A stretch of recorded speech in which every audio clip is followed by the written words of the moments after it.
morning, good afternoon, everyone. Thank you for taking the time out of your busy weekend to join us here today at the Museum of Disability History. We're pleased to host this event. I'll just give you a little bit of housekeeping information before we get started. The Museum of Disability History is going on, I believe, 14 years now, 3 years in its present location. But we'd like more people to know about us, so we're glad you're here. You can help us spread that information around, let people know the type of programming we do here. You'll see an example of that today as we start moving forward, but we really would like to see you all back here for many of our programs. I've got some information about upcoming events and things that are happening. There's a copy of our newsletter here. If you'd like to receive our newsletter on a regular basis, there's also a membership form. We do have a membership in our museum so that you would get all the latest information before it happens. You're welcome to take that with you and think about that. Another event coming up in early December is our holiday party. Once again, it's a free event, and everyone, all of you are welcome, along with your families and friends. So please come with us and to us and enjoy the holidays here. It'll be a wonderful Christmas party. We'll have snacks like food, Christmas cookies, and everything to celebrate the holiday. But over and above that, another important reason that kind of falls in with our mission, we'll have the musical group Universal Mind. Anybody seen Universal Mind before? They're part of the Aspire organization, and they're a group of 8 musicians that I guess they call themselves differently able. They all have developmental disabilities that they have overcome to produce some beautiful music. So they'll be here from 4 to 6 p.m. on Thursday, December 5th. So please come back, this very same room. We'll have it decorated for Christmas, and we'll have a good time. So thank you for that. If anyone would like an additional flyer from today's presentation, Sue LoTempio, I'm sure would be glad to sign this for you. Get rid of them. Picture too big. And lastly, if you would like to go on our mailing list to receive information about programming, I've started a sheet here. Just fill your name and email address in on it, and I'll put you on our mailing list, okay? Without further ado, I'd like to welcome Doug Platt, who is our curator. Doug? Hi, everybody. Welcome to Person First Forum. And the reason we created Person First Forum was to give people who have strong opinions, who are members of the disability community, who are advocates for people with disabilities, or for people who want to build a more sustainable society, to have a place where they could come and share their opinions. So I'm overjoyed that we filled out just about every seat that we set out today. I think it's important that we have an ongoing dialogue so people in the disability community and those that provide services to them have a chance to hear each other out. Certainly transportation is an issue that's always been something that the people in the disability community have had to face and had to find ways to solve whatever barriers, whether they're physical resources or attitudinal, to get from where they are to where they want to go. So with that in mind, we invited Susan LoTempio here. Susan's a journalist, she's a teacher, she's a strong advocate for fair, equal treatment for people that have challenging conditions, and best of all, she's a friend of the Museum of Disability History. So without further ado, Susan LoTempio. Thank you. Thank you guys so much. Thank you. You know, we're really thrilled with the turnout because it turned out to be such a lovely day. If it was raining, I could see people coming. So thank you very much for coming. I want to stress that this is a conversation among all of us. I'm here to just sort of facilitate it and to get it going. But this is for you to share your transportation experiences, your challenges. Perhaps you have some solutions to some of the problems that we all face. So this is definitely going to be a dialogue. Just let me give you a little bit of background. For the last month or two, I've been shopping for a wheelchair van, and it's not something I'm taking to easily. I drive a little Honda right now, and I take my wheelchair apart and I pull it in and out of the car, which maybe some of you do too. And because I'm getting a tad older, we won't talk about that, it is getting a lot more difficult to take my chair apart. And I find myself staying home more and becoming more isolated and less involved in the world. So I had to bite the bullet and start shopping for a van. Has anybody gone through this experience, either for yourself or for a family member? It's a very expensive proposition. I'll tell you, the one that they're talking to me about is $60,000. And there aren't a lot of people who can afford it. I'm not sure I can afford it. But I started thinking about the alternatives available to me if I didn't do a van, and I got tired of being isolated. And in our community, they're a little bit limited. I don't live near a bus line. I live out in Clarence, in between a lot of very busy roads, and the buses are there, but not very nearby. I'm aware of paratransit, we'll talk about that, but I'm not sure it would really fit my lifestyle, which is to get to class, because I teach at Madai, to see my friends. I think it probably could help me with some of my life, but certainly not a big social, not that I do that a lot. I have never seen an accessible taxi in our region. Have you? Is there one? There are a few? Yes. Okay. I hope we can talk a little bit about that and share information about Liberty. I just got back from Seattle, where there is a wonderful, strong, and vibrant wheelchair taxi service that I use to get all around town. I'd like to see us start going in that direction. So it's very difficult to get around. Now, here's the interesting thing. This is a very personal experience, right? How are we going to get to our work? How are we going to get to our jobs? Well, as it turns out, it's really a national issue. It's not just a Western New York issue. And a study that was done in 2012 says this about transportation issues, that many transit systems, particularly older rail and bus systems, are still inaccessible to people with disabilities. This is nationally. Paratransit services required by the Americans with Disabilities Act are plagued by poor oversight, high cost to transit agencies, and inadequate service. Sound familiar? A lot of people are nodding their heads. Taxi services continue to be out of reach for people who use wheelchairs, both due to discrimination by drivers and because of physically inaccessible cabs. Enforcement of ADA remains spotty, if at all. Significant access problems remain for people in rural communities. They really have difficulty. Anybody here live in a rural area? I live in Clarence, is that rural? The National Organization on Disability also did some surveys, and I'm not going to bombard you with numbers, but I just want us to understand that this is a big problem. A third of the people on this survey reported inadequate transportation was a big problem for them. Half of those said it was a major problem for them. The survey found that the more severe your disability, the more serious your transportation issue. They didn't factor in weather, though. They should have come to Buffalo. And a third of the people nationally that they surveyed have no transportation available to them at all. And one of the groups that these surveys don't seem to touch are the people who don't leave their homes because they don't feel they have a way to leave their homes. Or feel they have a way, or absolutely don't have a way. So nationally, that is what's going on. Now, I would like, real quickly, if you don't mind, let's go around the room and just introduce yourself. Just who you are, you're a consumer interested in the issue, or you're representing some agency, so that we know who we're talking to. Okay? Frank, let's start with you. I'm Frank Camerot. I'm the Executive Director of the Office for the Disabled for Erie County. I am Shanna Davis. I'm a private citizen in Niagara County, and I'm just disability rights advocate and policy, finishing up my master's. I'm Wendy McKenna. I have a son, Patrick, with disabilities, who it's a major transportation issue problem.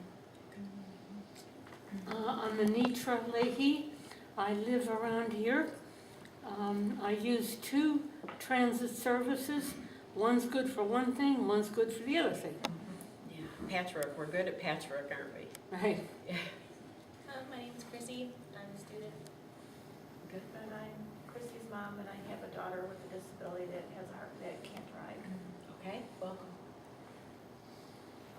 Oh, my name's Nathan.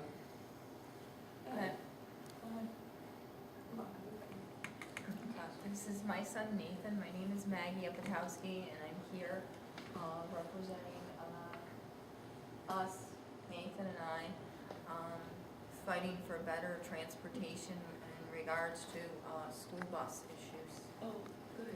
I'm glad you're here to bring that up. I'm Mary Ellen. I have a son who's disabled and he doesn't drive, so I'm here because I'm interested in this very subject. My name is Hemchas Brian. I work at the University of Buffalo at the Center for Inclusive Design and Environmental Access. Our center has two major grants, one on universal design and one on accessible public transportation. So Oh, we've been really? doing, yes. Oh, so- please tell us about that as we get going. Okay, as the conversation going, That'd be great. I'll be sure to join in. My name is Brittany Perez. I'm an occupational therapy student, and I'm doing an internship at the Idea Center with Hemshan. Great. And I'm Jim Linker. I'm an occupational therapist, and I teach in the OT program at UB, and working with Hemshan and Brittany at the Idea Center on the Accessible Transportation Grant and the Universal Design Grant. Terrific. Well, I'm Mike Sinner. I'm a dad, and with bus issues with my daughter, we're trying to solve those. Okay, welcome. Hi, my name is Eddie Wayne. I'm from the Cannellation Center. I'm a rehab counselor there. My name is Bill Licata. I'm with Assemblymember Michael P. Kern's office. Oh, great. Glenda Roberts. I have two daughters. I'm from Rochester area. Nice day for a drive? Yes. And I've been working on better transportation since forever. Okay. I'm also a colleague of Glenda's and have joined her in that fight for better transportation. We had been members of ATAC, which is the Accessible Transportation Advocacy or Advisory Committee for RGRTA. Spent a lot of time listening to transportation issues from a lot of the disability community in Rochester, and now on a number of accessible transportation committees, trying to work it out for people. Good. Oh, I do have a daughter. I'm Mary Ann Barton. I'm the Director of Supporting Employment at Heritage Christian Services. I'm Valerie Thomas, and I manage the special service at NMTA and manage Pure Transit as well as Reduce Jerry Eisenman, Director of Operations for We Care Transportation. I also was 29 years at Opportunities Unlimited, and I was CEO of Rides Unlimited for 12 years that provided transportation for developmentally disabled in 3 counties. I'm Ellen Pacioli, and I have two daughters with developmental disabilities and a sister also, and transportation is a huge issue, and I've done the whole paratransit, the regular transit, and essentially I'm a bus driver, and so this is near and dear. I live in East Amherst, no public transportation available, and when there's no group homes available that would be on a bus line, and that's nothing that's going to be fixed in the near future, they're going to be at home for a long time, and transportation from home, which most people are going to be living at home for a while. This is a major issue to get to work, to get to any activity. Right. Bob Myers, I'm with my wife. I drag him along. I'm Norma Myers. I'm the local office manager for the Revenue Support Field Office, OPWDD. And I'm here because I'm concerned about people getting to work, and I'm concerned about the people I work with getting to work. So as we move more people into the community, and as we move more people into regular work programs or regular working situations, it's a big concern. Right.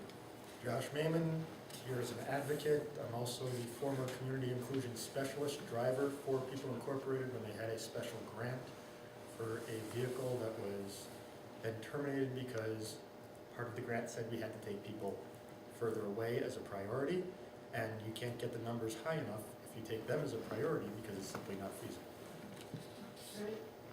I'm BJ Stasio. I work for the Office for People with Developmental Disabilities State Operations. I'm the Self-Advocacy Coordinator.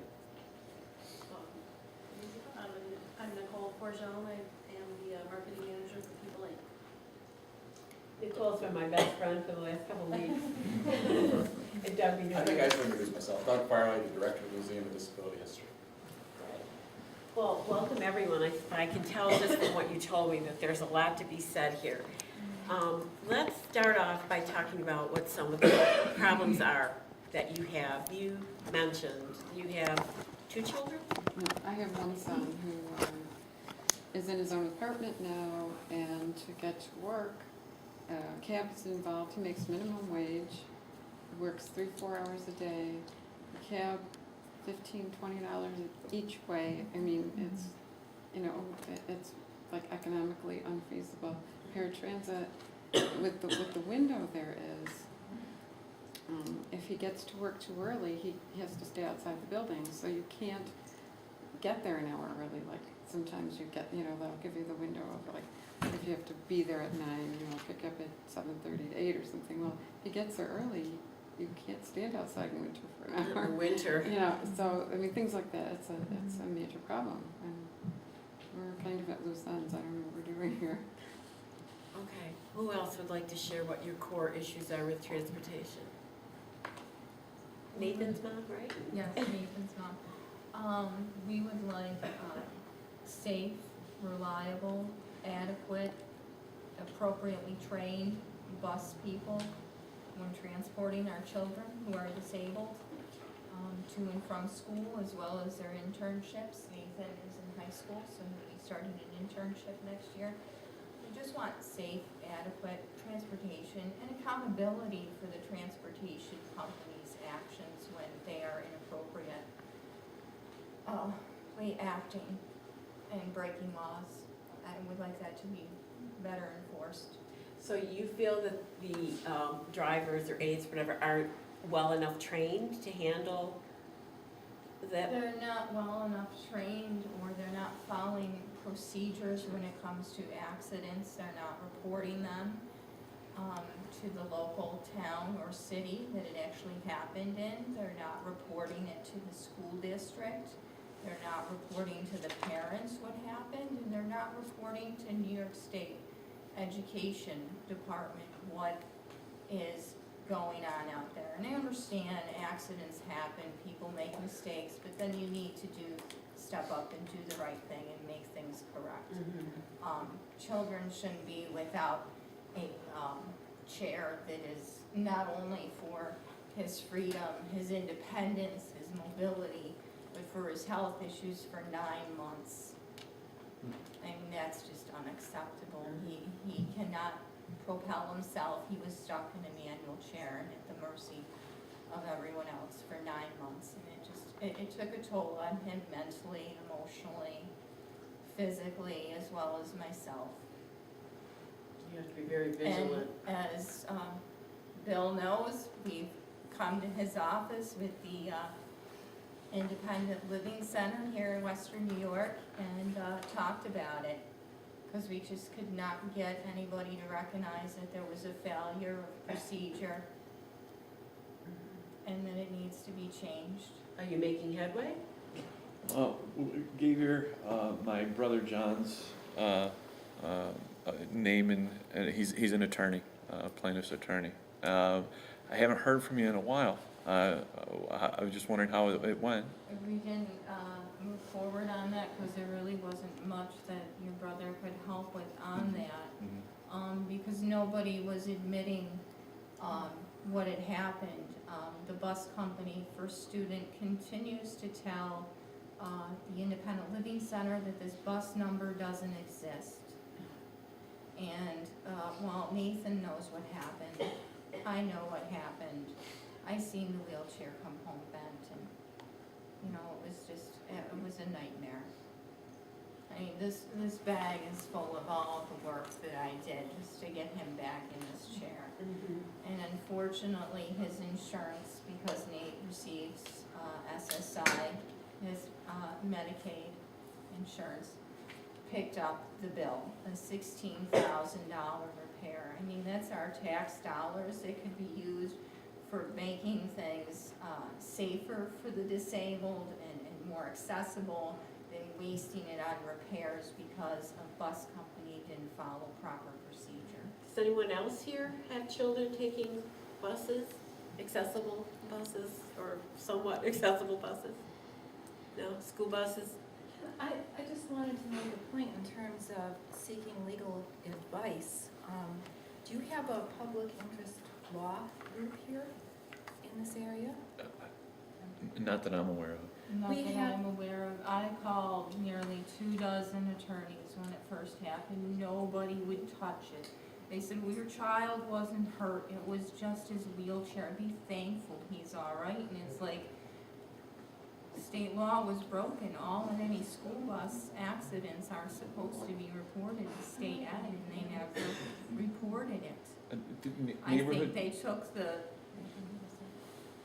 impression that when Nathan got on that bus that day, they discriminated and said, well, because he's disabled, therefore he won't know what's going on, so how would he go home and tell mom what happened? Right, well, the elder Not law, realizing the chair was damaged. the elder law clinic, I think they're elder law and disabled clinic, I'm not sure, but, and also neighborhood legal services. We worked with neighborhood legal right. as well, and they weren't making any headway with it either. I mean, when we got the letter from the doctor that said that they approved a repair, we just said, you know what, it's been 9 months, 9 months too long for Nathan, he needs his chair. Let's get this chair repaired and we'll deal with the aftermath. You know, I mean, him being in his chair, having his freedom, his independence, and being back as a whole individual was more important than anything. Maybe you guys can give her, like, after the session, some advice in terms of some legal action? Sure. Yeah, I know that in Rochester, we have a public interest law office of Rochester. They're usually filled with a lot of these kinds of cases. And frequently, they do pro bono work. So, and they're very familiar with the problems that the disability community has, and particularly transportation. I'm not familiar with the Buffalo area or, you know, the legal services here, but I would think that you might, there should be somebody in an, you know, a metropolitan area this large who would have the legal authority and knowledgeability to help. Allison Barkoff is the ADA expert lawyer for the Northeast. And I listened to her speak at U of B last year. She might be somebody to contact. I have contact information that I could give you. But obviously, rights are being advocated, and it looks as though your son's health and welfare has also been in a great Yeah, I issue. mean, for 9 months, we were And that just shouldn't happen. No, That it just shouldn't have happened. I mean, the bus company should have stepped up and did the right thing. And, you know, I mean, that's what they have insurance for. And the bus was rear-ended. I mean, we're talking an individual rear-ended a school bus and decided, well, I'll just exchange the information with the driver and drive away. Not, oh my gosh, are there children on this bus? And, well, it's a disabled bus, maybe I should call police and fire to protect myself as well as the children. I mean, they were all minor children, they should have been looked at. I mean, they can't say that they're well or not, especially when, you know, there were 3 other wheelchair-bound children on the bus. I mean, obviously, they wouldn't know if they were hurt or not, if they can't walk or move. Okay, well, you guys cannot, that would be great. I'd like to hear maybe other problems we're dealing with paratransit, with the metro buses, Judy? Yes, and I'm actually gonna say something Barbara Thomas has never heard before, so Barbara, record this. The problem is, essentially, as it relates to paratransit, the ADA rules, or the way it was written, locks you into the transportation limits, and that's unfortunate for paratransit and its users, because what happens with paratransit and Metro, they are forced to say, we can't because it's past the 3/4 of a mile. And that makes the NFTA and paratransit look like the bad people. When the ADA was actually written, when it was written, it was a great thing, but as people's needs have evolved and life happens, people have a better life, they didn't think about that when they wrote it. They think, here's a way for people to get out, do more things, but as you get out and do more things, you see more things you want to do, and you're limited by where the location is. Like where I work is in West Seneca, and it's out deep in West Seneca, and there's no bus stop. There's a bus stop at Southgate, which is, our location is beyond the 3/4 of a mile, so we're tied in to the rules of the NFTA, therefore paratransit is, and it's been difficult for all of us who work there, all the advocates who want to go there, and the system talks about the front door, well, the front door is closed. But aren't those minimum standards? Yes, they are. Those are minimum, so let's go beyond that. Let's, They can go to 1.5 miles beyond the and that still isn't enough. I can speak on Close enough, because it's probably 3 miles from Southgate. Yeah, for my house, it's 3 miles to a stop, and there's no sidewalks, there's no accessibility for a person with developmental disabilities to even get to that spot. It's just, it doesn't make any sense at all. And then the service from paratransit is spotty at best. Most of the times they'll show up, but I've had drivers actually, when I have to take my girls to the drop-off spot, 3 miles from my house, and I will have a driver ask me, well, how do I get there from here to the destination they need to get to? I'm hiring you to get them there, and you don't even know how to get there? They don't even have a GPS. Exactly. How can you not have this in your vehicle? I don't know. Things like this, and the window is absurd. Who was saying about the weather? Weather is an issue for yourself. Same for, our children going to a job, and they could be there an hour and a half early, or they can be waiting after the business closes where they're working for up to an hour and a half. This is not a safe situation for anybody, let alone, a person with disabilities. Right. Okay, to elaborate a little bit on what you just said, I'm very sorry about your experience. But when things like that happen, we need you to report that to us so we can, resolve those type of issues. Now, paratransit, it is a shared ride system. Currently, we're operating and trying to provide safe service each day for approximately 600 trips. And we have limited resources, but we try to do the best we can, as safe as we possibly can, and as efficient as we possibly can. We have to give you that half-an-hour window, and we cannot tell you exactly what time we're going to be there.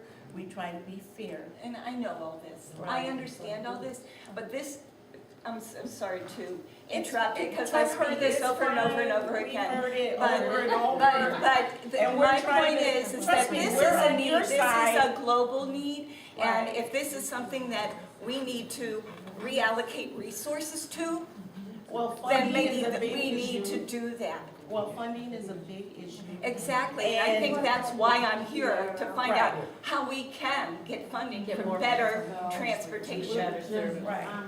And the reason why paratransit, the limit, we have to be comparable to the fixed route service. Now, if there was fixed route service, past the limits that you're speaking about, then we can provide the paratransit service. But because there's no fixed route service, and the reason there's no fixed route service, because there's no demand for the fixed route service. Nobody is riding the bus. So therefore, we can't provide the paratransit there. And that's an unfortunate situation. And I know we can go over and above. That would be called premium service. But in order to provide that premium service, we must have some type of resources. And to provide the resources, what do you need? You need that funding. So Yes. our hands are tied there as well. And so how do we do that? How do we do that? Frank, can you address the funding issue? Is it a county, is it state? Do we know? Well, NFTA, they're their own. They're their own like board authority. Right. Funding for the NFTA, some funding for the NFTA does come from the county.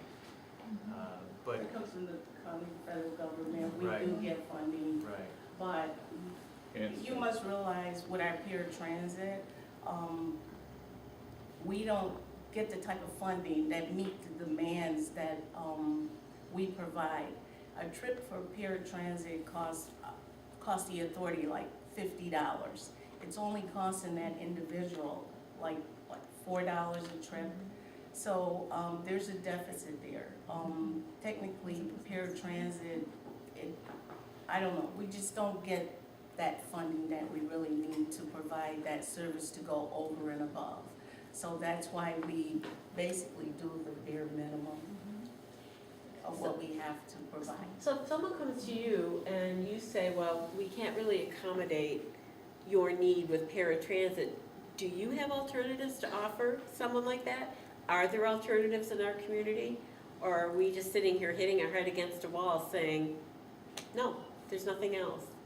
Well, when they apply to us, we just basically tell them whether or not they're eligible for our service.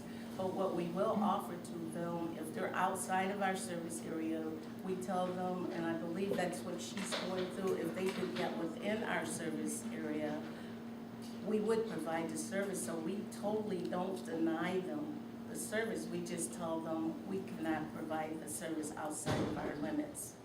So in terms of other means, we mentioned Liberty Taxi earlier, so we do offer that to them, and we tell them about Liberty Taxi. When you're calling Liberty Taxi, you have to let them know that you need an accessible vehicle. If you don't tell them that, they'll just send you a regular vehicle. But they do have wheelchair accessible vehicles. if you let Anybody have them know. experience using the Liberty cab? Nice, oh God. Todd, a late arriving, Late bloomer too. Yeah, late bloomer. My apologies. Would you introduce yourself, please? Introduce yourself. My name is Todd Bark. I'm Director of Advocacy and Public Policy for Western New York Independent Living, and a member of the NFTA's Citizens Advisory Council. And what is your experience with the Liberty cab operation? Actually, if you look around the internet on Liberty Cab, you'll find that I'm there the day they debuted them. So I was there when it was just a couple of modified minivans as opposed to the MV1s that they've purchased and put out there. Easy to get into, easy to get out of. We hope the staff is well trained. They were when I rode. Only complaint that I have about them is, believe it or not, they don't run the same hours as the other cabs do. When the drivers of those cabs decide to go home at night, accessible cabs aren't available until they get up the next morning. So let's make sure that when we talk to people about Liberty Cab that we tell them that.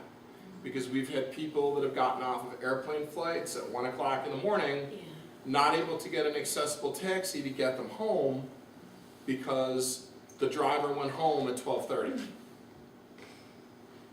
And how much in advance does the Liberty cab have to be reserved, or can you call and ask for it? You can call them.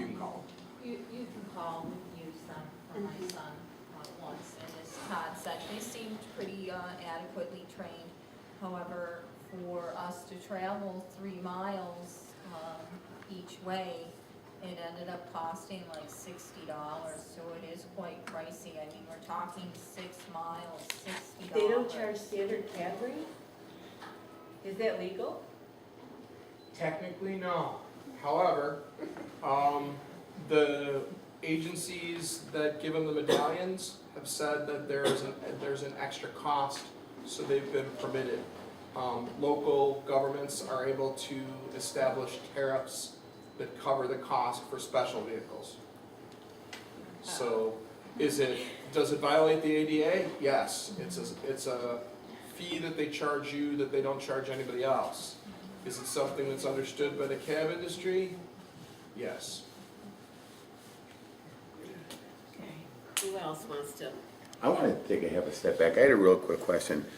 At the Canalation Center, we utilize Aries, and Aries is our van. And we're grateful to have paratransit. you know, they'll come in there and there's times that we really need them. But I just had one question about them, and that would be, is it a normal thing like they show up at an agency to be from the time they arrive to the time they leave and waiting 5 minutes? Because sometimes our individuals, and I know you're nodding your head, that a lot of our individuals work on the second floor, so by the time we page them and they come by, get on the elevator and get down the stairs, paratransit's gone. And then we're sitting with that individual for about, I don't know, anywhere from 45 minutes to another hour for them to come back. And maybe it's because we're used to Aries, who's there every day, you know, and on time. And we're grateful to have paratransit because some of our individuals can't utilize Aries. And then they come there, but it's very frustrating because by the time they come by the door, they're back in the office going, they're gone.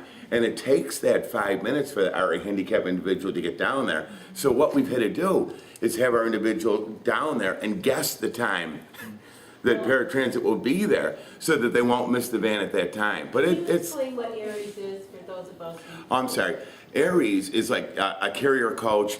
They're our main form of transportation. Are they similar to We Care? They can, yeah. Like a weird, yes, they are. And they're for the Canaletian. Ambulance service. Yeah, we've picked them up about a year ago, and before that, we had the other agency. And for our individuals that can't do or don't need it quite every day, they'll utilize paratransit, which is a great thing to have. We're grateful that you guys are there. But it can be frustrating when they can't make it down those stairs or down that elevator within that 5 minute time period. Yeah. Okay, that's why we give each one of our customers a half an hour window, and we tell them that they have to be ready and waiting for our vehicle at the top of the window, because we could show up at any given time. If they have a window between 3 and 3:30, we could show up at 3:30. Okay, so. But not necessarily. We can also show up at 3:25. We cannot gear and tell you exactly when we're showing up because we are a shared ride system. Gotcha. And currently, we just hit over 600. We're doing like over 600 trips now. Gotcha. So if they show up at 3, is that the time they'll wait? They'll wait then that 5 minutes? Right, if they show up at 3 o'clock, we're only going to wait 5 minutes. Okay. Unfortunately, it's because we have other customers on the vehicle, and we try to be as efficient as we Because possibly otherwise you'd fall can. too far behind them, imagine. Right. Okay. Right. If we were to wait 20 minutes for each customer, wait for them to come out, we would never be able to maintain our schedule. So we try to be, consistent with all of our customers. There are some instances, and I know my operators, they are very, very sensitive, and a lot of them, I can tell you, will wait at your facility. I'm familiar with it, as well as people in, they will wait longer than 5 minutes for the customers, but they are only required to wait that 5 minutes. They've been pretty much on that 5 minutes, but it's understood why, I can understand that. But I'm gonna continue to have our individuals down there then, at the top of that window. It's terrible to watch them miss that ride, and then, yeah. Has there ever been any thought about some sort of, I know like when I schedule the cable guy to come fix my Make a cable, phone they call. call when they're on their way. Is there a way that might be looked at, as you Okay. get a text when they're on their way? Ironically, you should say that right now, we're in the process of implementing a new IVR. Once that IVR is implemented. Okay, we're going IVR. I'm sorry. the One of lady the who- interactive voice response, the way you call into our company. Okay, thank you. And it's an automatic answering service. Well, we're going to have a dial-out modular as well, and we will let you know when we're on our way. We're looking to do it in the future. Because that is fantastic. I know in the Rochester area and Buffalo, we've experienced similar things with people at work. And so we try to help people schedule their time, but it's not ideal for anybody to have to wait at work an hour past their shift to make sure their paratransit's not getting there too early. We're looking So to give that good call news. out. That's helpful. Is there a time frame on that? I mean, several months or first of the new year? It's just going to the board this week. Okay. No, I'm sorry, next week is our next board meeting, so it's gonna go to the board.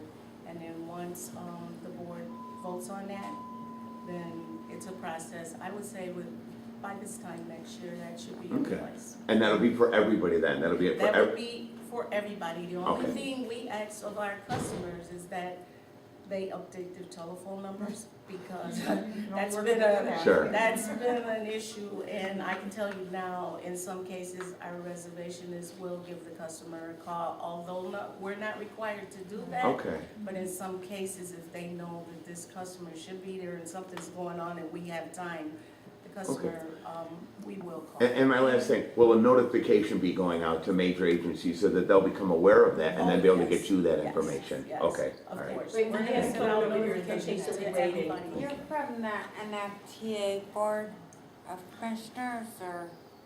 I'm the manager for the Special Service Department at the NFTA. Oh, okay. Thank you. Todd is on our CAC board. And what is the best way for parents and consumers to communicate with the paratransit system at the NFTA? How can they let them know what the issues are? Okay, we have a disabled advisory committee that meets once a month. Our next meeting will be next Thursday, 2 o'clock. It's going to be at the Western Independent Living Center on Main Street. We welcome you all to come and attend and, give your inputs, your thoughts, your ideas. We welcome you all. This is what happened in Rochester. In fact, we were part of that advisory committee. And we Right, had that's a people good come to place our to table. come. Yeah, and it was easy enough for people to be able to explain what their issues were to the people who could make some of the changes, or at least explain Right. what the issues are. But she's absolutely right in terms of it being a shared ride service off of fixed route, which is echoing the ADA's public transportation portion. And so they're bound by that particular law, which is difficult to get through. But another issue too is to perhaps even talk with your legislators about how the ADA constricts people's abilities to be able to get where they need to go beyond the fixed route portion. I have one more question for you concerning your new IVR system. Yes. Will this help at the end of the day? A lot of times our situations with paratransit have come at the end of the day when there's nobody to reach at paratransit via the phone. When you call and say, "Where's my ride?" And there's there is a prompt that you can press, and if you press that prompt, an agent will pick up. at what If you go through the prompts you on can the go IVR. through, you'll end up in a loop often times. Oh, I'm sorry to hear And, that. but you know what, I've worked it out, I know how to do this now, but I have a daughter who does not communicate very well. So when she's on, the phone trying to get a hold of paratransit to find out where her ride is, she really can't communicate very well, so it ends up coming back to me. But, at the end of the day, when you can't get through, but with this IVR system, you should be able to get better. And if you have any problems, I need to know about it right away. That's what I like to reiterate to everybody. The only way we can fix a problem is you tell us about it. What's If your you don't number? tell us about What's it, your we- number? Number? My number? Yes. Yeah. I got my cards here. Oh, You all, you all, here, can you pass them down? No, seriously, give us a call. Good. Go ahead. Because I'm from Rochester, I'm just asking this question. I have 2 daughters that take paratransit. In Rochester? Liftline, yes. However, quite often, my one daughter that will call up and they'll say, "What time is your appointment?" And she'll say 10. They'll make the appointment for, we can only give you 8 o'clock, 8 a.m. So that's 2 hours, okay? I can call back, or I can be on speakerphone with her, and I'll say, "That's the best you can do?" And they'll say, we can do It's supposed to be 9:35. negotiated within an hour of your requested time. But the thing is, when she tries to do it, they just shut her right off. Which is not unusual how people with disabilities are treated. Right. Yeah, and I just don't think, because my daughters are living independently now, and I'm not going to be here forever. I'd like to be, but I'm not going to be. But that's their biggest problem. They seem to take advantage, not all, but some of them will take advantage of those that maybe cannot vocal or be vocal enough to tell a person, you know, I can't do that. Right. Has anyone worked with their family member on this issue, tried to help them express their needs a little more clearly? Oh, yeah. You have? Yeah, it's usually unsuccessful because the person usually struggles to understand what they're trying to say. Right. And so they can get out what their initial need is, but when somebody tells them something different, the processing delay, which is the developmental delay, Yes. which is the original reason why they're on paratransit, Yes. usually causes the problem, and they can't understand that, oh, this isn't the time I'm looking for, I need to do another response. Right. That, the amount of training it takes to get that response, when I've gotten it, is between 6 months and a year, and that is 6 months and a year of practice. And no agency that I'm familiar with is really willing to pay for me to train that person that way. And that ends up coming out of me, who's working with you on my time. And now it's not always a family member. Now you're talking about people who work with you as an aide. And now sometimes I have to stay with you an extra half hour to work on this with you for a year, so that way you don't get stranded somewhere and end up with hypothermia. Another thing that's very confusing to them too, if you get, and I mean, this is just a suggestion, and I've suggested it to our lift line. One person will say 10:15, and then maybe somebody else will say quarter after.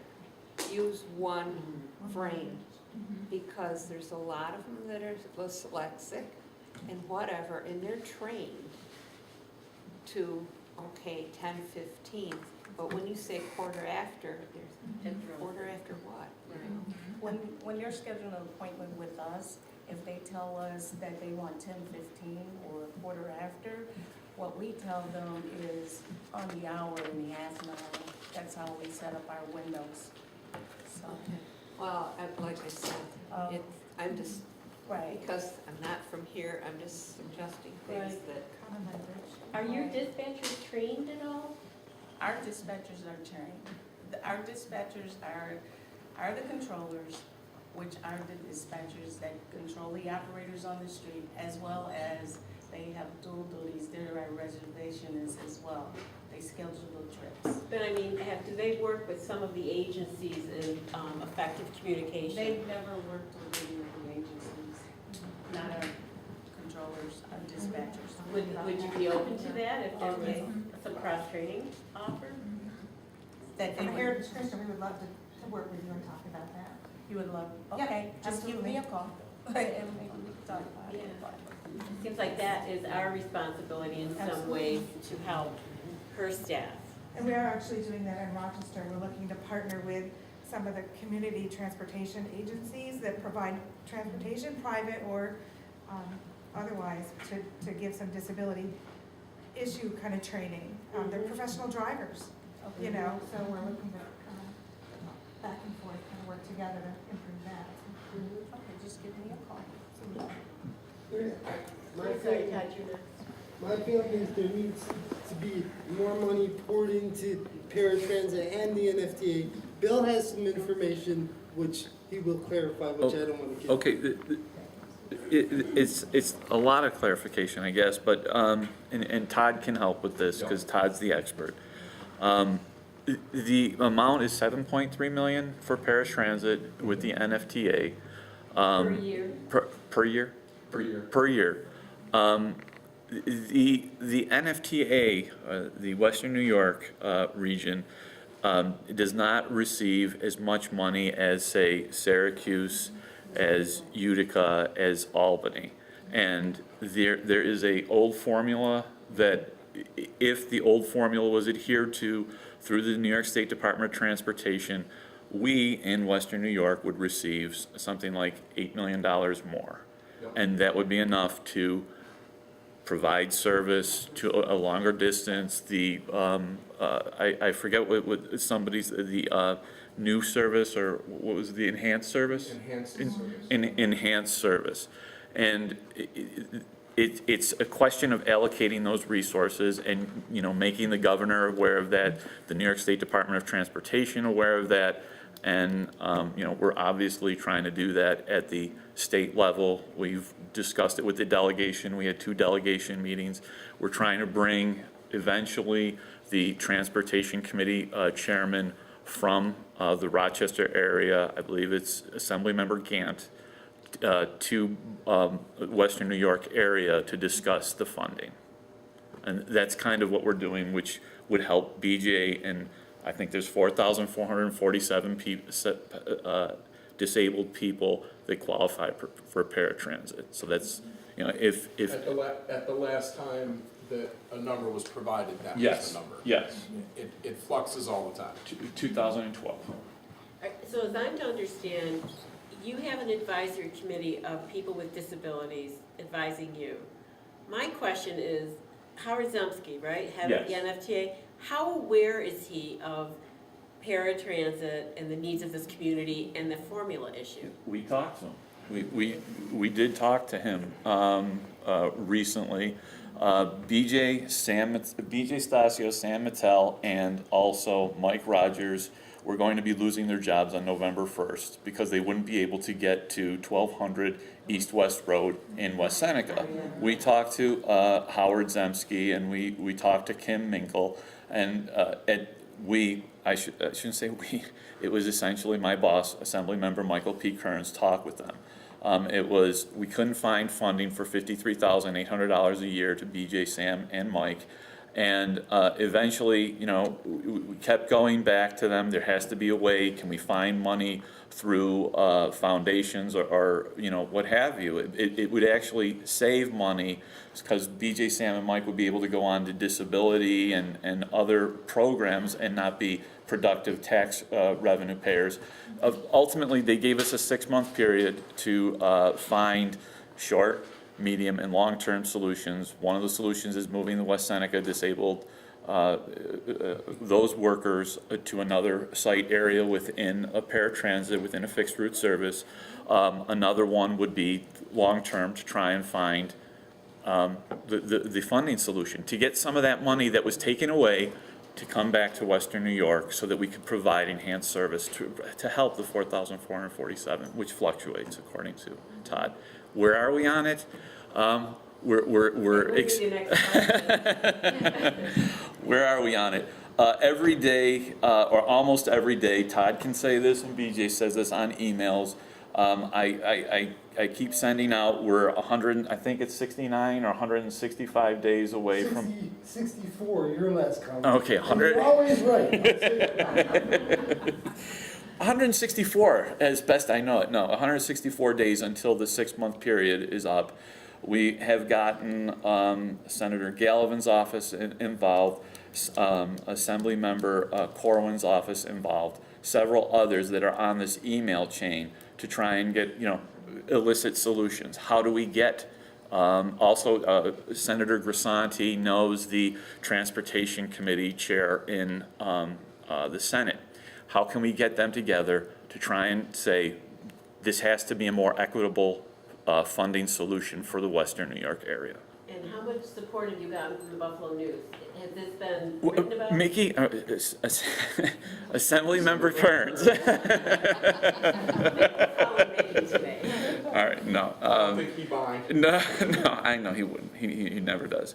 Assemblymember Kearns has gone to Bob McCarthy about the paratransit. We had a freedom walk to show how impossible it is to get from Southgate for people with disabilities. Mike Rogers got stuck in a ditch. I had to pull him out at one point in time.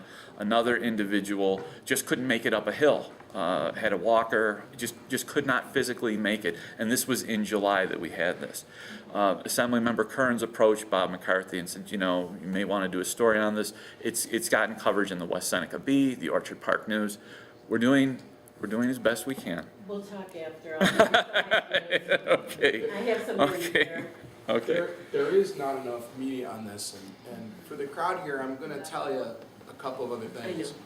One is, I'd be remiss if I didn't say something that I say every time my esteemed Director of Special Services and I are in a meeting together. The ADA is a floor, not a ceiling.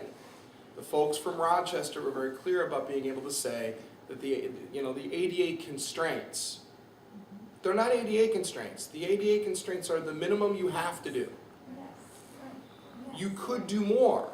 However, and this is where the authority is right in making their argument, there's got to be the resources to be able to do it. Because at no time am I going to want somebody to make a decision as to whether or not to put a fixed route bus on a route, or whether or not to send a paratransit vehicle to pick up somebody. And there is, at least on the upper levels of the NFTA, that equation going on in their minds. Because we're talking about every time they send out a vehicle, it's $45. Whether they pick that person up or not, it's $45 an hour. Every hour that vehicle's out there. So if this matters to you, it has to matter to you. You got to get on the phone and tell your assembly people when you start hearing about, and I give you an example which actually started us off with the meetings with Mickey.